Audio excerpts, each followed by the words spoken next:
Pilipinas. News Nationwide. Balita sa ibayong dagat, bagong pasilidad militar ng China malapit sa nuclear missile silos natukoy sa satellite images.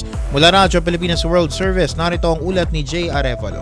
Radyo Pilipinas. Radyo Pilipinas. Report. Natukoy sa mga larawang kuha ng satellite na nagpapatayo ang China ng malawak na hanay ng mga launch pad, bunker at pasilidad ng komunikasyon malapit sa mga nuclear missile silo nito sa hilagang kanlurang bahagi ng bansa. Ayon sa ulat ng Reuters, mahigit 80 launch pad na ang natukoy sa lugar kasama ang mga estrukturong pinaniniwala ang magsisilbi para sa command at control operations, electronic warfare at komunikasyong pangmilitar. Sinasabi ng mga eksperto sa seguridad na layunin ng proyektong ito na palakasin ng kakayahan ng China na makaganti sakaling tamaan ng kanilang nuclear arsenal sa isang unang pag-atake. Tinatawag nila itong second strike capability, isang mahalagang bahagi ng nuclear deterrence. Bagamat patuloy na iginigit ng Beijing ang kanilang patakarang no first use sa paggamit ng sandatang nuklear, nagdudulot ng pangamba sa ilang bansa ang mabilis na pagpapalawak ng kanilang infrastruktura militar, lalo na sa gitna ng umiiral na tensyon sa usapin ng Taiwan at kompetisyong militar sa Estados Unidos. Mula sa RP World Service para sa Bagong Pilipinas, ito si Jay Arevalo, Radyo Pilipinas, Radyo Publiko.